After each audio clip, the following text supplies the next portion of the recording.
Hello students, once again welcome to my YouTube channel Learn English with Pradeep. I am Pradeep Kushwaha. Student आज की class में हम UP board intermediate short story the last lesson the lost child खोया हुआ बच्चा जो कि मुल्क राज आनंद जी के द्वारा लिखा गया है कि शॉर्ट क्वेश्चन आंसर्स लेकर के आए हैं. Short question answer guys 8 marks का आता है. एटलीस्ट 2 क्वेश्चन आंसर्स का आंसर आपको देना होता है जो कि 4 + 4 = 8 मार्क्स का होता है. इसलिए क्वेश्चन महत्वपूर्ण है. हर क्वेश्चंस को आपको गौर से समझना है. ये ऐसे क्वेश्चंस हैं गाइस जो कि बोर्ड एग्ज़ाम में बहुत बार पूछे गए हैं. इसलिए आप हर एक क्वेश्चन को नोटिस करेंगे. मैंने क्वेश्चन के सामने ये भी दे रखा है कि वो कितनी बार किस सन में पूछा गया है, जिससे आपको ये स्पष्ट हो जाए कि really these questions are most important and I have asked many times in board exams.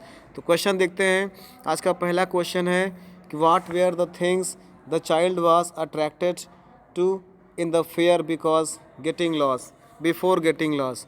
What were the things, ऐसी कौन सी चीज़ें थी द चाइल्ड वाज अट्रैक्टेड, जिस पर बच्चा आकर्षित हो रहा था, टू इन द फेयर, उस मेले में, बिफोर गेटिंग लॉस्ट, खोने से पहले या बच्चे का उस मेले में खो जाने से पहले बच्चा उस मेले में कौन कौन सी चीज़ों को देख करके बहुत अधिक आकर्षित हो रहा था. तो इसका आंसर आप लिखेंगे the child was going with his parents, बच्चा अपने माता पिता के साथ जा रहा था.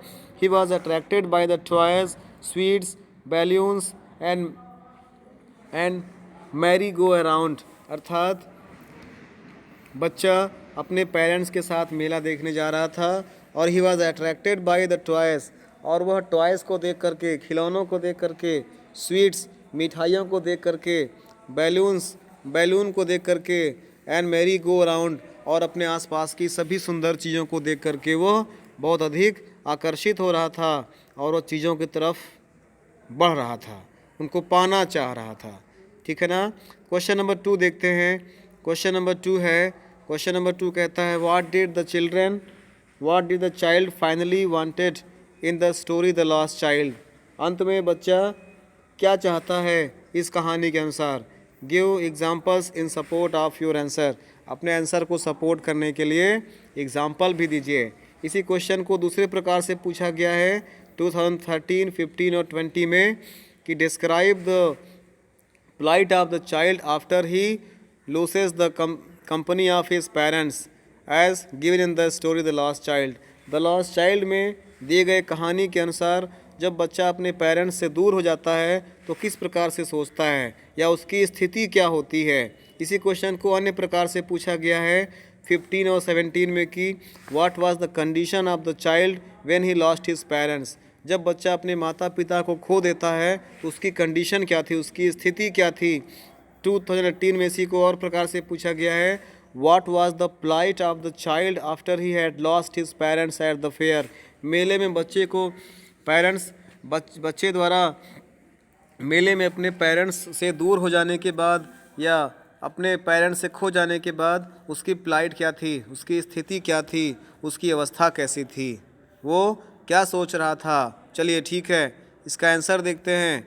इसका आंसर है when the child lost his parents, जब उस बच्चे ने अपने माता पिता को खो दिया तो ही क्राइड फादर मदर, तो वह मम्मी पापा चिल्ला रहा है. And his eyes they are filled with tears, और उसकी आंखें आंसुओं से भरी हुई हैं. एवरीथिंग और tasteless and charmless for him without his parents, बिना मम्मी पापा के उसके लिए वो सारी चीज़ें अनाकर्षक और बेकार की चीज़ें लगती हैं जो शुरुआत में उसको अच्छी लगती हैं. तो आपने सीखा इतना. चलिए क्वेश्चन नंबर नेक्स्ट देखते हैं. क्वेश्चन नंबर नेक्स्ट कहता है क्वेश्चन नंबर 3 है. क्वेश्चन नंबर 3 कहता है how did the child reject to every kind of efforts of the gentleman. उस छोटे बच्चे ने उस सज्जन व्यक्ति के सारे उपहारों को, सारे ऑफर को क्यों रिजेक्ट कर दे रहा था. 17 और 19 में पूछा गया क्वेश्चन है. इसी क्वेश्चन को 19 के नेक्स्ट सीरीज़ में दूसरे प्रकार से पूछा गया है what did the child react when he realized that he was lost. बच्चे ने कैसा रिएक्ट किया जब वह उसे महसूस हुआ कि वह मेले में कहीं खो गया है। इसका आंसर हो जाएगा the child rejected to every kind of effort of the gentleman. उस बच्चे ने उस सज्जन व्यक्ति के हर प्रकार के मौक़ों को या ऑफ़र को रिजेक्ट कर दिया।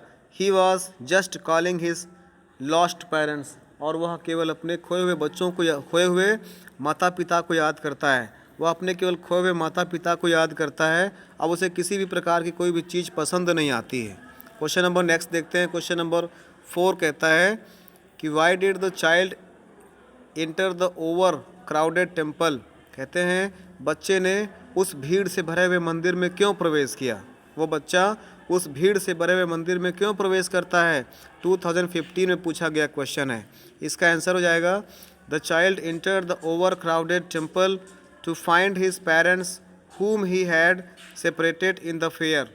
कहते हैं the child entered the over crowded temple. वह बच्चा भीड़ से भरे हुए मंदिर की तरफ जाता है टू फाइंड हिज पेरेंट्स, अपने मम्मी पापा को फिर से खोजने के लिए, whom he had separated in the fair, जिनसे वह मंदिर में अलग हो गया, जिनसे वह मेले में अलग हो गया है। पेरेंट्स को खोजने के लिए वो बच्चा मंदिर की तरफ जाता है जिनसे वह मेले में दूर हो गया था। चलिए क्वेश्चन नंबर 5 देखते हैं। क्वेश्चन नंबर 5 है what was the first demand of the child while going to the fair. जब बच्चा मेले में एंट्री करता है तो उसकी पहली डिमांड क्या थी। वो अपने पेरेंट्स से पहली डिमांड क्या करता है जब वो मेले में प्रवेश करता है। 2016 और 18 में पूछा गया क्वेश्चन है। इसका आंसर हो जाएगा the first demand of the child was barfi at the sweet shop. पहली मांग बच्चे की थी मिठाई की दुकान में बर्फ़ी, अर्थात बच्चा अपने पेरेंट्स से जो पहली मांग करता है वो मिठाई की करता है, मिठाई की दुकान में बर्फ़ी की करता है। और he liked barfi very much, वो उसे बर्फ़ी बहुत पसंद है। And the sweet shop was at the entrance of the fair, और जो मिठाई की दुकान थी वे मेले के प्रवेश द्वार पर ही थी। तो इस प्रकार से गाइस ये थे most important 5 question answers. Next most important 5 question answers लेकर के मैं नेक्स्ट वीडियो में आऊँगा, और इसका नेक्स्ट पार्ट आपको इंड स्क्रीन पर मिल जाएगा। आप प्लेलिस्ट में भी जा कर के ग्रामर और अन्य प्रकार के इंग्लिश से रिलेटेड वीडियोस देख सकते हैं। तब तक के लिए thanks for watching the video.